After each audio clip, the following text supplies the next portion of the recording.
All right, so I wanted to tell you a pretty spooky story, honestly, and a good lesson on how to not invite spirits into your house. So this is just a really good video in general, but it's also a really cool story.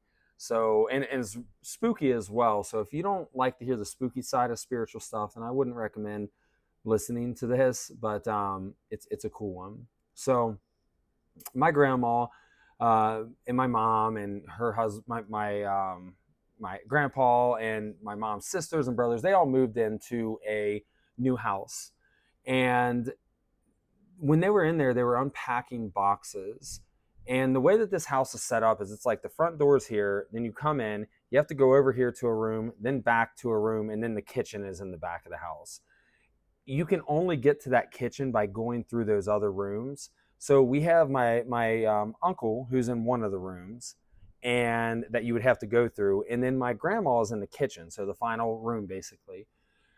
And she's unpacking boxes, and she feels the presence of someone. So she looks up, and there's a lady that's standing there.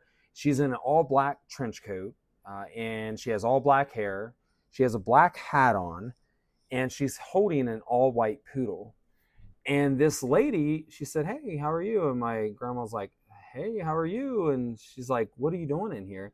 And she was like, "Oh, I'm sorry. I was just in the area, and I used to live in this house. And she said, "What are you doing here?" And my grandma was like, "Well, we just moved in here, and we're kind of, unboxing everything and whatever, just being nice." And the lady, she was like, "Oh, that's nice." She said, "Well, would you mind if I stop by from time to time and just said hi or whatever?" And I got to see the house basically because she used to live there. My grandma, being nice, she said, "Oh, of course, you can stop by at any time." And the lady said, "Okay." She said, "Well, I have a limo parked right up the street, and I'm just gonna go get in it and then head on out." And she said, "I appreciate you letting me come back," and so on. And then the lady turned around and walked out of the room. Well, the issue is, so my grandma, I guess I'll just say it this way, my grandma went into the other room where my uncle was, and she was like, "Hey, did, what's the deal with that lady?" And he was like, "What do you mean, what lady?" And she was like, "The lady that just walked in, and like she was in the black or dress or whatever, or black trench coat or whatever." And he was like, "There was no lady that came through." And she was like, "What?" And she went to the door and looked outside, and there was no one there. There was no limo parked up the street. And a key thing that I forgot to mention is the late or my grandma asked this lady, she said, "What's your name?"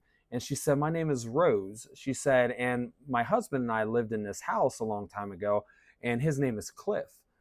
And they didn't put it together until later, but the road that they lived on was named Rosecliff. So I don't know what the deal is with that. I don't know if that house, the people living there, they named the street after, or the people that they named the street after was always or was like had a mansion or something in that area, and they built the houses on it. I don't know. Um, so fast forward a little bit, and they're living there, and all of these crazy things start to happen. And this is like not so good things. So they rip up the kitchen floor, and in the kitchen or under the kitchen floor, there was this I don't know the exact name of it besides just like a compass kind of looking thing where it's north, south, east, and west. And it was in red, and they were like, "What the hell?" Like they didn't really like it. I think they covered it up or whatever. And um and then as they go on, these weird things start to happen, such as the my aunt, so my mom's sister, she started having these attacks happening where like she would have claw marks down her face, and like her face was all bashed in where they hit her. They pushed her down the stairs, and these spirits were just really nasty towards her. They were kind of like spooking the others, but really, really nasty against her. We don't know why exactly. And a couple of different stories is one time my mom was laying there and someone touched her face and they said, "Boo." And my mom was, "Oh my gosh." And I think she put the covers over her face, and then that was kind of the end of it. my aunts said that they heard there was a rocking chair, and they woke up one night and the rocking chair was going, and the lady, or there was no one in it, but they heard a lady's voice singing Somewhere Over the Rainbow. And then another time they were in a bedroom like across the hallway from another bedroom, and my aunt, the one that kept getting attacked, was sleeping in the other bedroom, and they looked over and they saw this black figure hovering over her bed. They said it looked like someone had like a coat over their head or something, was leaned over her bed, and they like grabbed the baseball bat out of their closet and went in, and then it was gone.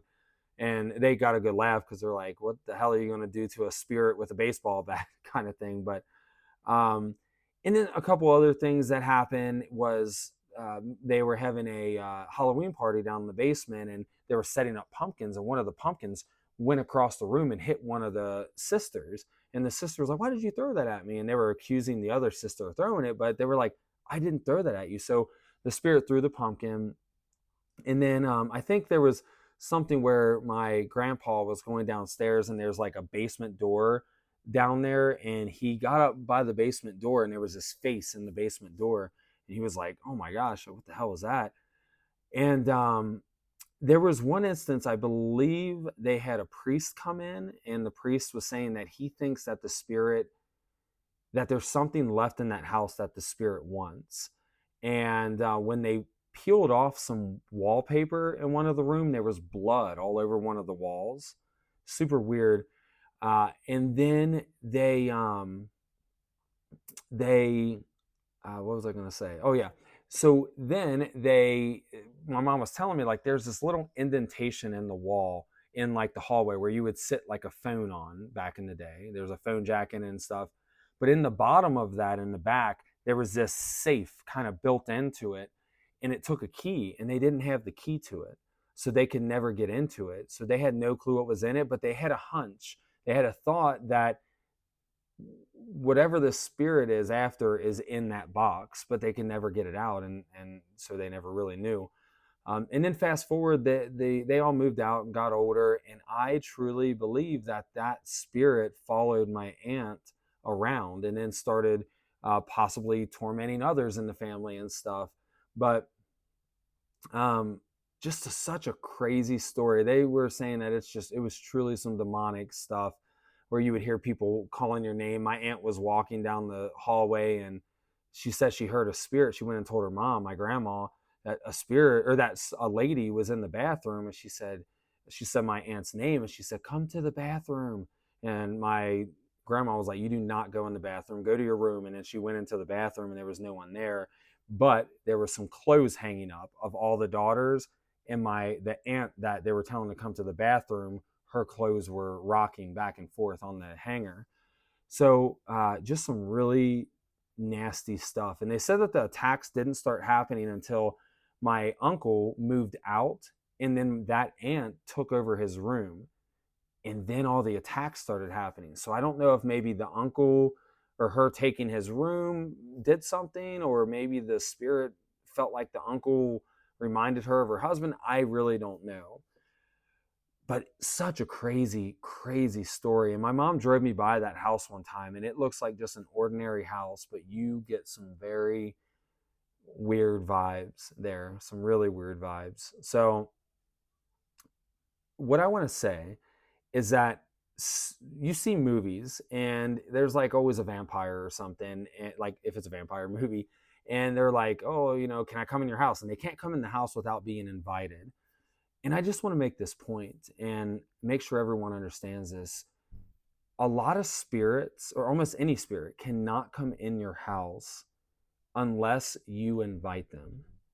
And that's the tricky part, though. You can invite them in many different ways, but you just want to be diligent about that, and not doing a Ouija board, or not doing a pendulum or tarot cards without having intention of what you're actually using it for, or not just inviting any old spirit to come in and talk. Or you don't want to do that. You got to be very, very careful of what you're inviting into your house. So a good practice is like, even like when someone comes over your house, if someone's at your door and it's Uncle Joe or whatever, and then they knock or they show up, don't ever yell, come on in or come in or whatever.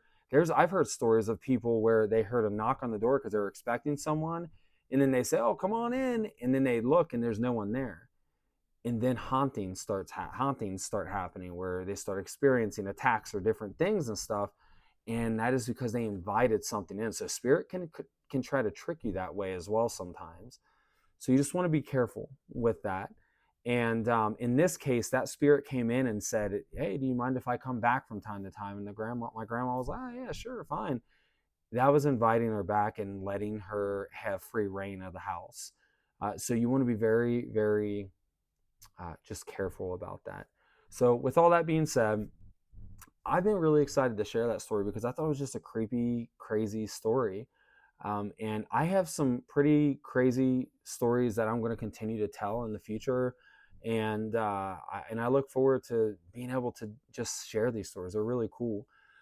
So I think that making these kind of videos make it to where people understand they're not crazy. People understand that spirits are real. People understand the spiritual world is there. I'm a completely normal guy. I'm not some hippy dippy weirdo. I'm not saying hippy dippy people are weird. You're not. I'm just saying that I'm not trying to put on some like persona and act like I'm just a normal guy, and all this stuff is real. So I think by storytelling we can learn so much, and I hope that anyone watching this learns something from this video, because I think this is a very important lesson here of being careful of what you're inviting into your house, because you never know what's going to happen from there. So, with that being said, I hope that you have an amazing rest of your week, amazing weekend, and I'll be back again in another couple of days with another video.